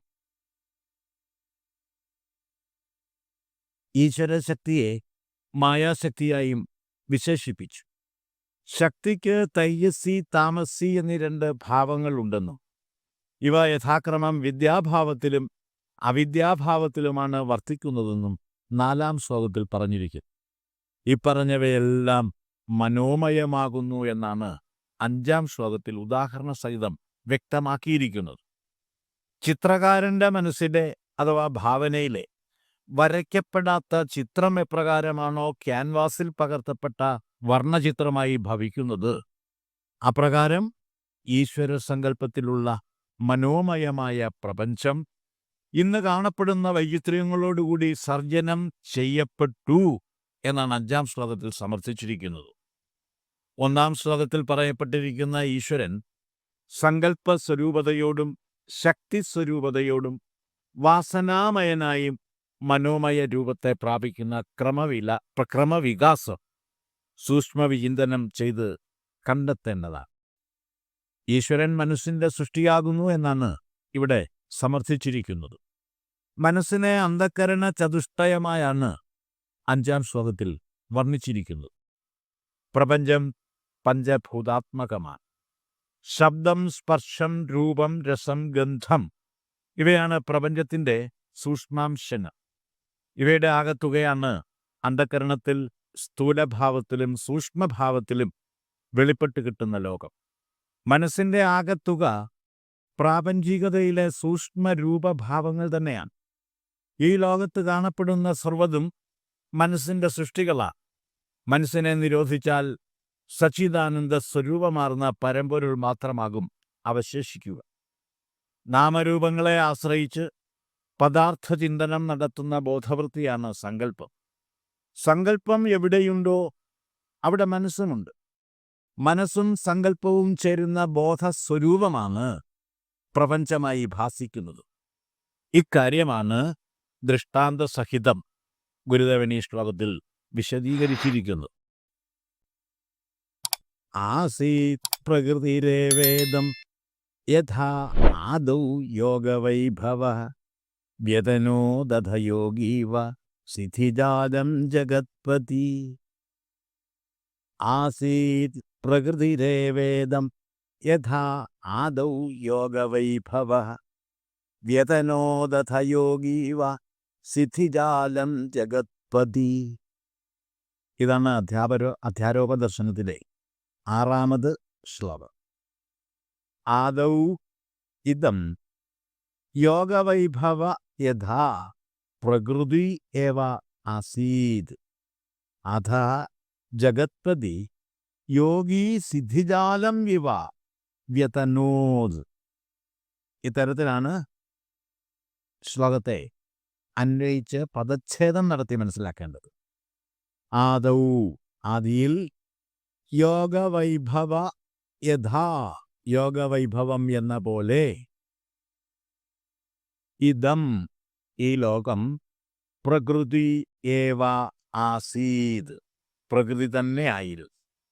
അധഃ, അനന്തരം, പിന്നീട്, യോഗി സിദ്ധിജാതം ഇവ, യോഗി സിദ്ധിജാതം എന്ന പോലെ, ജഗത്പതി ഈശ്വരൻ, ഇദം, ഈ ലോകം, വ്യതനോദ്, വിസ്താരമാക്കി ചെയ്തു വച്ചു. ശ്ലോകത്തിൻ്റെ വാച്യാർത്ഥം ഇങ്ങനെയാണ്: ആദിയിൽ ഈ ലോകം യോഗിയുടെ യോഗവൈഭവം എന്ന പോലെ പ്രകൃതി മാത്രമായി. അനന്തരം ജഗത്പതി യോഗി സിദ്ധിജാലത്തെ എന്ന പോലെ ഈ ലോകത്തെ വിസ്താരമാക്കി ചെയ്തു വച്ചു. ആദിയിൽ ലോകം മനോമാത്രമായിരുന്നു എന്ന മുൻ ശ്ലോകത്തിൽ പറഞ്ഞിരിക്കുന്നതിനെ തന്നെയാണ് ആദിയിൽ ഈ ലോകം പ്രകൃതി മാത്രമായിരുന്നു എന്നിവിടെ പറഞ്ഞിരിക്കുന്നത്. മനസ്സിന് പ്രകൃതി എന്ന പേര് നൽകി മറ്റൊരു ഉദാഹരണ സഹിതം ഇവിടെ ലോകോൽപ്പത്തിയെ വർണ്ണിച്ചിരിക്കുക. പ്രകർഷേണയുള്ള കൃതിയാണ് പ്രകൃതി. യോഗവൈഭവത്തെ പോലെയാണ് പ്രകൃതിയെയും വ്യാഖ്യാനിച്ച് മനസ്സിലാക്കേണ്ടത്.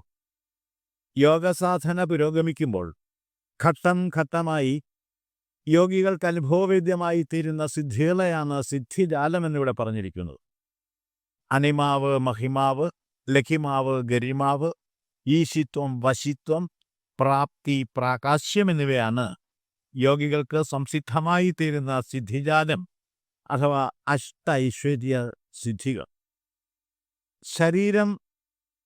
ശരീരത്തിൻ്റെ വലിപ്പം യഥേഷ്ടം വർദ്ധിപ്പിക്കാനുള്ള സിദ്ധിയാണ് മഹിമാവ്. ശരീരവലിപ്പത്തെ അണുമാത്രമാക്കി ചുരുക്കിയെടുക്കാനുള്ള സിദ്ധിയാണ് അനിമാവ്. ശരീരഭാരം തീരെ ഇല്ലാതാക്കാനുള്ള സിദ്ധിയാണ് ലഘിമാവ്. ശരീരഭാരം യഥേഷ്ടം വർദ്ധിപ്പിക്കാനുള്ള സിദ്ധി ഗരിമാവ്. സർവ്വതിനെയും വശപ്പെടുത്തി നിർത്താനുള്ള സിദ്ധി വശിത്വം. സർവത്തെയും അടക്കി നിർത്തി ഭരിക്കാനുള്ള സിദ്ധി ഈശിത്വം. ഇഷ്ടമുള്ളപ്പോൾ ഇഷ്ടരൂപം ധരിക്കാനുള്ള സിദ്ധി പ്രാപ്തി. ഇഷ്ടമുള്ളപ്പോൾ ഇഷ്ടമുള്ള സ്ഥലത്ത് പ്രത്യക്ഷപ്പെടാനും അദൃശ്യരൂപത്തിൽ എവിടെയും മറഞ്ഞു നിലകൊള്ളാനുമുള്ള സിദ്ധിയാണ് പ്രാകാശ്യം. ബ്രഹ്മശക്തിയുമായുള്ള താദാത്മ്യവും വിലയീഭാവവുമാണ് യോഗിയെ സിദ്ധനാക്കി തീർക്കുന്നത്. യോഗികൾ കാണിക്കുന്ന സിദ്ധികളെല്ലാം ബ്രഹ്മവൈഭവത്താൽ സംഭവിക്കുന്നവയാണ്. അതുകൊണ്ടാണ് യോഗികളുടെ സിദ്ധികളെ യോഗവൈഭവം എന്ന് വിശേഷിപ്പിച്ചിരിക്കുന്നത്. യോഗവൈഭവം പ്രകടമാകുന്നത് യോഗികളിലാണെങ്കിലും അല്ലെ യോഗികളിൽ കൂടിയാണെങ്കിലും ബ്രഹ്മവൈഭവം തന്നെയാണ് യോഗവൈഭവമായി പ്രകടീഭവിക്കുന്നത്. യോഗിക്ക് അവിടെ ഒരു മാധ്യമം അല്ലെങ്കിൽ ഇടനിലക്കാരൻ എന്ന നില മാത്രമാണുള്ളത്. ലോകോൽപ്പത്തിയുടെ കാര്യത്തിൽ മാധ്യമമില്ലാതെ തന്നെ ആവിർഭാവ തിരോഭാവങ്ങൾ സ്വയമേവ സംഭവിക്കുകയാണ് ചെയ്യുന്നത്. അതുകൊണ്ടാണ് അതിനെ ബ്രഹ്മവൈഭവം എന്നും ഈശ്വരവൈഭവം എന്നും ജഗത് വിലാസം എന്നുമൊക്കെ വിവിധ പേരുകളിട്ട് നാം വിളിക്കുന്നത്. യോഗികളിൽ എപ്രകാരമാണോ യോഗവൈഭവങ്ങൾ വർത്തിക്കുന്നത് അപ്രകാരം പ്രകൃതി വൈഭവം ജഗത് വിലാസകാരണമായി ഭവിക്കുന്നു എന്നാണ് ഇവിടെ പറഞ്ഞിരിക്കുന്നത്. യോഗിയുടെ പൂർവാശ്രമം സിദ്ധിവിഹീനമാണ്. യോഗശക്തിയുടെ പ്രഭാവം സമാർജിതമായി തീരുന്നതിന് മുമ്പുള്ള യോഗിയുടെ അവസ്ഥയോട് പ്രകൃതിയുടെ ആദിദശയെ മനസ്സിലാക്കാവുന്നതാണ്. ബ്രഹ്മശക്തി ക്രിയാശക്തിയായി മാറുന്നതിന് മുമ്പുള്ള ശക്തി സ്വരൂപത്തെയാണ് പ്രകൃതി എന്നിവിടെ വിശേഷിപ്പിച്ചിരിക്കുന്നത്. യഥാ ആത്മവിദ്യാ സങ്കോചസ്തദാ അവിദ്യാ ഭയങ്കരം നാമരൂപാത്മനാത്യർത്ഥം വിഭാതീഹ പിശാചവത്. യഥാ ആത്മവിദ്യാ സങ്കോചസ്തദാ അവിദ്യാ ഭയങ്കരം നാമരൂപാത്മനാത്യർത്ഥം വിഭാതീഹ പിശാചവത്. ഇതാണ് അധ്യാരോപദർശനത്തിലെ 7ാമത് ശ്ലോകം.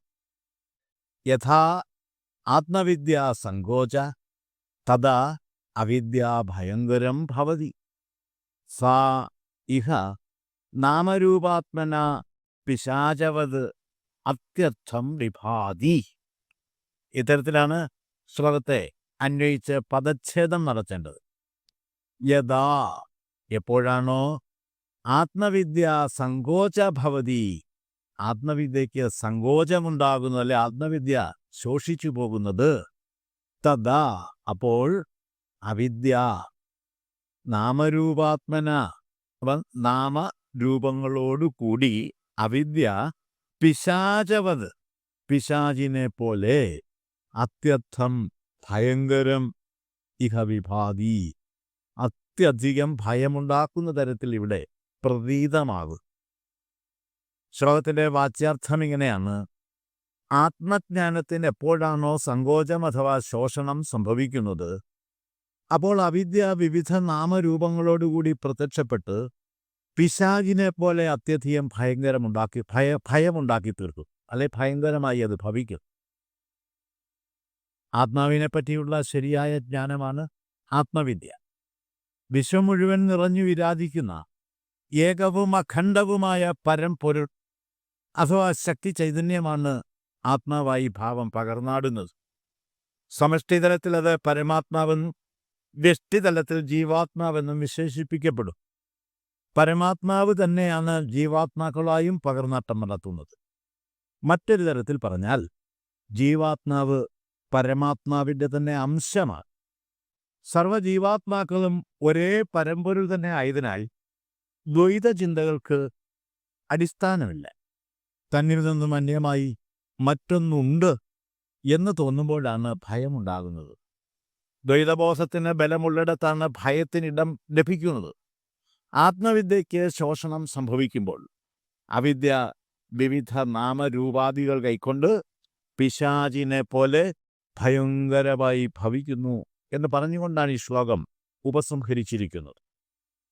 അവിവേകം, അജ്ഞാനം, അസത്യം, അശൗചം, മാംസപ്രിയത്വം ഇവ 5 പിശാചധർമ്മങ്ങൾ.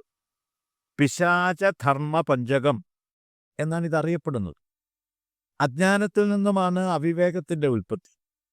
അവിവേകമാണ് അസത്യദർശനത്തിന് കാരണമായി ഭവിക്കുന്നത്. ആത്മവിദ്യ സങ്കോചപ്പെടുമ്പോഴാണ് പൈശാചികത പ്രബലപ്പെടുന്നത്. ആത്മവിദ്യ പ്രബലപ്പെടുമ്പോൾ പൈശാചികത ക്രമേണ ദുർബലപ്പെടുന്നു. ഇക്കാര്യമാണ് ഇവിടെ ഊന്നിപ്പറഞ്ഞിരിക്കുന്നത്. ഭയങ്കരമിതം ശൂന്യം വേതാളനഗരം യഥാ തഥൈവ വിശ്വമഖിലം വ്യകരോദത്ഭുതം വിഭുഃ. ഭയങ്കരമിതം ശൂന്യം വേതാളനഗരം യഥാ തഥൈവ വിശ്വമഖിലം വ്യകരോദത്ഭുതം വിഭുഃ. ഇതാണ് 8ാമത് ശ്ലോകം. ഇതം വേതാളനഗരം യഥാ ഭയങ്കരം ശൂന്യം ച ഭവതി തഥാ ഏവ വിഭുഃ അഖിലം വിശ്വം അത്ഭുതം വ്യകരോത്. ഇതം ഈ ലോകം വേതാളനഗരം യഥാ വേതാളനഗരം എന്ന പോലെ ഭയങ്കരം ശൂന്യം ച ഭയങ്കരവും ശൂന്യവുമായാണ്. തഥൈവ അതായത് തഥാ ഏവ അപ്രകാരം തന്നെ വിഭുഃ വിഭുവായ ഈശ്വരൻ അഖിലം വിശ്വം സർവലോകങ്ങളെയും അത്ഭുതം വ്യകരോത് അത്ഭുതം തോന്നും വിധത്തിൽ വിധാനം ചെയ്തു വച്ചു. ശ്ലോകത്തിൻ്റെ വാച്യാർത്ഥം ഇങ്ങനെയാണ്: ഈ ലോകം വേതാളനഗരം എന്ന പോലെ ഭയങ്കരവും ശൂന്യവുമാണ്. അപ്രകാരം തന്നെ വിഭുവായ ഈശ്വരൻ സർവലോകങ്ങളെയും അത്ഭുതകരമാം വിധത്തിൽ വിധാനം ചെയ്തു വച്ചു. ഈ ലോകം വേതാളനഗരം പോലെ ഭയങ്കരവും ശൂന്യവുമാണെന്നും വിഭുവായ ഭഗവാൻ അപ്രകാരം അത്ഭുതകരമാം വിധമാണ് ലോകത്തെ വിധാനം ചെയ്തു വച്ചിരിക്കുന്നതെന്നും ഈ ശ്ലോകത്തിൽ പറഞ്ഞിരിക്കുന്നതിനെ വളരെ ശ്രദ്ധാപൂർവം വ്യാഖ്യാനിച്ചു മനസ്സിലാക്കേണ്ടതാണ്. വിഭുഹു എന്ന പദത്തിൻ്റെ വാഗർത്ഥം വിശേഷേണ ഭവിച്ചവൻ എന്ന, സ്രഷ്ടാവില്ലാത്തവനും അതുതന്നെ സർവ സൃഷ്ടികൾക്കു മുമ്പേ ഉണ്ടായിട്ടുള്ളവനും നിത്യനും നിരാമയനും വിശേഷേണ സർവത്തെയും ഭവിപ്പിക്കുന്നവനുമാണ് വിഭു. വിശ്വാത്മാവായി വിരാജിക്കുന്ന ഏകവും അഖണ്ഡവുമായ പരംപൊരുൾ തന്നെയാണ് വിഭുവായ ഈശ്വരൻ. ഭൂതാവിഷ്ടമായ ശവശരീരം അഥവാ ശ്മശാന പിശാച് എന്നാണ് വേതാളം എന്ന പദത്തിൻ്റെ വാഗർത്ഥം. വേതാളങ്ങൾ വിഹരിക്കുന്ന ലോകം പോലെ അതിഭയങ്കരവും ശൂന്യവുമാണ് ഈ ലോകമെന്ന് പറഞ്ഞിരിക്കുന്നതിൻ്റെ പൊരുൾ ദ്വയാർത്ഥപുഷ്ടമാണ്. ശവശരീരങ്ങൾ ദഹിപ്പിക്കുന്ന സ്ഥലമാണ് ശ്മശാനം. ശവശരീരം നിഷ്ക്രിയതയുടെയും ശൂന്യതയുടെയും പ്രതീകമാണ്. അങ്ങനെയുള്ള ശവം ദഹിപ്പിക്കപ്പെടുന്നതോട് അതിൻ്റെ സത്താശൂന്യത മൗനത്തിൽ വിലയിക്കുന്നു. ആ ഭയങ്കരമായ അവസ്ഥയുടെ വ്യാപ്തി അളക്കുന്ന പ്രതീക മാനദണ്ഡമായി വേതാള നഗരത്തെ വ്യാഖ്യാനിക്കാവുന്നതാണ്. പിശാചധർമ്മ പഞ്ചക പ്രഭാവം നിറഞ്ഞു നിൽക്കുന്നതാകുന്നു ഈ ലോകമെന്നാണ് വേതാള നഗരം പോലെയാണിതെന്ന് പറഞ്ഞിരിക്കുന്നതിൻ്റെ സാരം. സർവ്വജീവജാലങ്ങളും പരസ്പരം അന്നങ്ങളായാണ് സൃഷ്ടിക്കപ്പെട്ടിരിക്കുന്നത്. ഏത് സമയത്തും അന്യജീവികളുടെ ആഹാരമായി ഭവിക്കാവുന്ന തരത്തിലാണ് സർവ്വജീവികളുടെയും നില. അതിബുദ്ധിമാനും അതിശ്രദ്ധാവാനുമായ മനുഷ്യൻ്റെ ശരീരത്തിലും കോടാനുകോടി സൂക്ഷ്മജീവികൾ അനുനിമിഷം പെരുകിക്കൊണ്ടാണിരിക്കുന്നത്. പരസ്പരമുള്ള കൊല്ലലിൽ നിന്നും തിന്നലിൽ നിന്നും വിമുക്തി നേടുവാനുള്ള ശാശ്വത പരിഹാരം കണ്ടെത്താൻ ഒരു ശാസ്ത്രത്തിനും ഒരു കാലത്തുമാവില്ല. ഈ രഹസ്യമാണ് ദാർശനിക യുക്തിയുടെ പിൻബലത്തോടുകൂടി ശ്രീനാരായണ ഗുരു ഈ ശ്ലോകത്തിൽ അവതരിപ്പിച്ചിരിക്കുന്നത്. വേതാളം മനുഷ്യൻ്റെ സങ്കല്പ സൃഷ്ടി മാത്രമാണ്. അവിദ്യാകൽപിതമായ വേതാളവും വേതാള നഗരവും ഉണ്മയില്ലാത്തവയാകുന്നു എന്നാണ് വേതാള നഗരം യഥാശൂന്യം എന്ന് പറഞ്ഞിരിക്കുന്നതിൻ്റെ അർത്ഥം.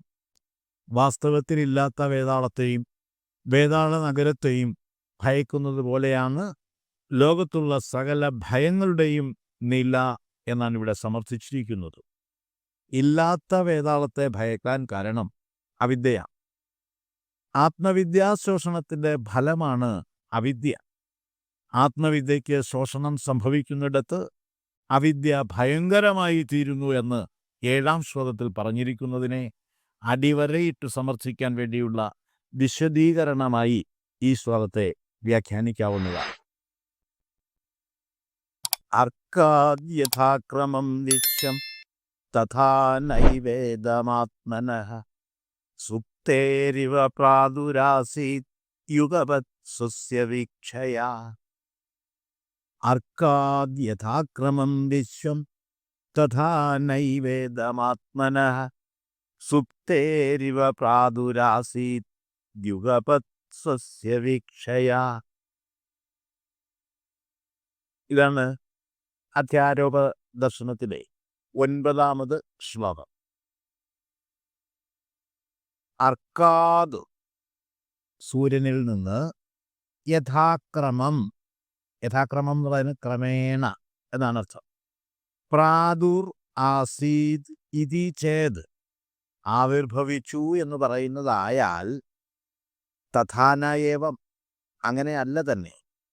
ഇദം ഈ പ്രപഞ്ചം ആത്മനാ ആത്മാവിൽ നിന്ന് സ്വസ്യ വീക്ഷയ സ്വന്തം വീക്ഷണത്താൽ സുപ്തേ ഇവ സ്വപ്നത്തിൽ അഥവാ ഉറക്കത്തിൽ നിന്ന് എന്ന പോലെ യുഗപത് ഒറ്റയടിക്ക് ഒന്നിച്ച് പ്രാദുർ ആസീത് ആവിർഭവിച്ചു.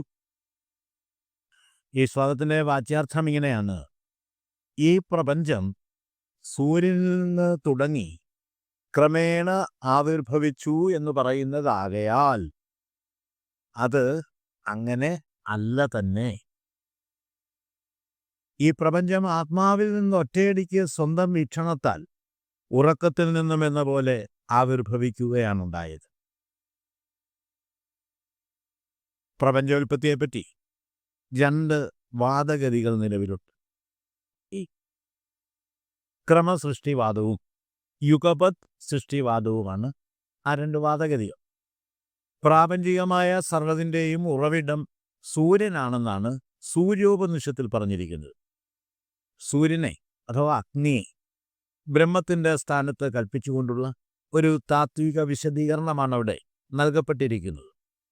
മൂലപ്രകൃതി, മായ, അവിദ്യ, ആവരണം, വിക്ഷേപം, ആകാശം, അഗ്നി, വായു, ഭൂമി എന്നിങ്ങനെ ക്രമപ്രകാരം പ്രപഞ്ചോൽപ്പത്തിയെപ്പറ്റി വിശദീകരിക്കുന്ന ക്രമസൃഷ്ടിവാദം ആശയപ്രകാശത്തെ ക്രമപ്പെടുത്തുന്നതിനു വേണ്ടി ബുദ്ധിമാന്മാർ ചമച്ചുണ്ടാക്കിയതാണ്. പ്രപഞ്ചത്തിൻ്റെ യഥാർത്ഥത്തിലുള്ള ആവിർഭാവക്രമമല്ല അവിടെ അവതരിപ്പിച്ചിരിക്കുന്നത്. ആത്യന്തികമായ സത്യത്തിലേക്ക് പഠിതാക്കളുടെ ബുദ്ധിയെ അടുപ്പിക്കാനുള്ള ഉപായം മാത്രമാണ് ക്രമസൃഷ്ടിവാദം. അക്കാദമിക പ്രാധാന്യം മാത്രമേ ഈ വാദത്തിൽ കാണേണ്ടതായിട്ടുള്ളൂ. ഡാർവിൻ്റെ പരിണാമ സിദ്ധാന്തം ക്രമസൃഷ്ടിവാദത്തോട് ചേർന്ന് നിൽക്കുന്ന ഒന്നാണ്. അമീബയിൽ തുടങ്ങി മനുഷ്യനിലേക്കുള്ള ജൈവിക രൂപഭാവ പരിണാമങ്ങൾ അടിസ്ഥാനരഹിതമാണെന്ന് ആധുനിക ശാസ്ത്ര നിരീക്ഷണങ്ങൾ സ്ഥിരീകരിച്ചിട്ടുള്ള കാര്യം നമുക്കിവിടെ ചിന്തനീയമാണ്. ബൈബിളിലെ ഉൽപ്പത്തിക്കഥയും പുരാണങ്ങളിലെ ഉൽപ്പത്തിക്കഥകളും ക്രമസൃഷ്ടിവാദവുമായി പൊരുത്തപ്പെടുന്നവയാണ്. ആദിയിൽ ദൈവം ആകാശവും ഭൂമിയും സൃഷ്ടിച്ചു. അതിനുശേഷം വെളിച്ചത്തെയും ദിനരാത്രങ്ങളെയും സൃഷ്ടിച്ചു. 2-ാം ദിവസം ദൈവം ആകാശത്തിനും ഭൂമിക്കുമിടയിൽ അന്തരീക്ഷത്തെ സൃഷ്ടിച്ചു. 3-ാം ദിവസം ആകാശത്തിന് കീഴിലുള്ള വെള്ളത്തെയെല്ലാം സംഭരിച്ച് ഒരിടത്താക്കി സമുദ്രവും കരയും സൃഷ്ടിച്ചു. 4-ാം ദിവസം ആകാശത്തിൽ ജ്യോതിർഗോളങ്ങളെ സൃഷ്ടിച്ചു. 5-ാം ദിവസം പറവകളെയും ജലജീവികളെയും സൃഷ്ടിച്ചു. 6-ാം ദിവസം തിര്യക്കുകളെ സൃഷ്ടിച്ചു. അതിനുശേഷം അന്ന് തന്നെ സ്വന്തം രൂപത്തിൽ മണ്ണുകൊണ്ട് മനുഷ്യനെ സൃഷ്ടിച്ചു. ഈ ക്രമത്തിലാണ് ബൈബിളിൽ ഉൽപ്പത്തി ക്രമത്തെപ്പറ്റി പറഞ്ഞിരിക്കുന്നത്. മതപരവും പരിണാമ സിദ്ധാന്തപരവുമായ ലോകോൽപ്പത്തി ക്രമത്തെ ഗുരു തള്ളിക്കളയുകയും യുഗപത് സൃഷ്ടിവാദത്തോട് യോജിക്കുകയും ചെയ്തിരിക്കുന്നു. ആസീദഗ്രേ അസദ് ഏവേദം ഭുവനം സ്വപ്നവത് പുനഃ സസർജ സർവം സങ്കല്പമാത്രേണ പരമേശ്വരഃ എന്ന് ഈ ദർശനത്തിലെ 1-ാം ശ്ലോകത്തിൽ പറഞ്ഞിരിക്കുന്ന കാര്യം തന്നെയാണ് മറ്റൊരു തരത്തിൽ ഇവിടെയും പറഞ്ഞിരിക്കുന്നു. ഉറങ്ങിക്കിടക്കുന്നവന് ലോകം അദൃശ്യമാണ്. അവൻ ഉറക്കമുണരുമ്പോൾ ഇക്കണായ ലോകം ഒറ്റയടിക്ക് അവന് പ്രത്യക്ഷ അനുഭവമായി തീരും. ഇത്തരത്തിൽ ലോകത്തെ ആദിമധ്യാന്തവിഹീനമായ പരബ്രഹ്മത്തിൻ്റെ തന്നെ വിവർത്തമായി അറിയണം എന്നാണ് ഇവിടെ ഉപദേശിച്ചിരിക്കുന്നത്. ഇനി അധ്യാരോപ ദർശനത്തിലെ 10-ാമത്തെ അവസാനത്തേതുമായ ശ്ലോകത്തിൻ്റെ പഠനത്തിലേക്കാണ് നാം പ്രവേശിക്കുന്നത്.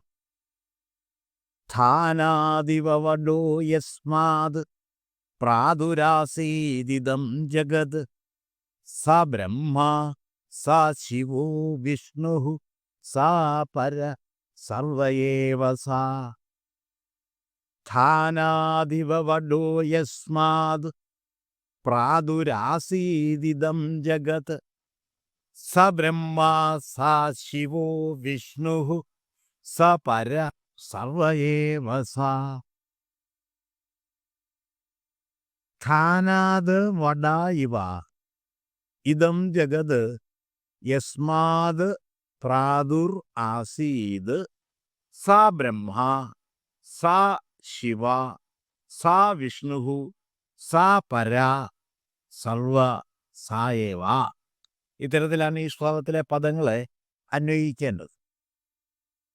ധാനാതു അതിസൂക്ഷ്മമായ വിത്തിൽ നിന്ന്, വട ഇവ വടവൃക്ഷം എന്ന പോലെ, ആൽമരം എന്ന പോലെ, യസ്മാത് യാതൊരുവനിൽ നിന്ന്, ഇദം ജഗത് ഈ ജഗത്ത്, പ്രാദുർ ആസീത് ആവിർഭവിച്ചുവോ, സാ ബ്രഹ്മ അവനാകുന്നു ബ്രഹ്മാവ്, സാ ശിവ അവനാകുന്നു ശിവൻ, സാ വിഷ്ണു അവനാകുന്നു വിഷ്ണു, സാ പര അവനാകുന്നു പരമാത്മാവ്, അല്ലെങ്കിൽ അവനാകുന്നു പരബ്രഹ്മം, സാ സർവയേവ എല്ലാം അവൻ തന്നെയാകും.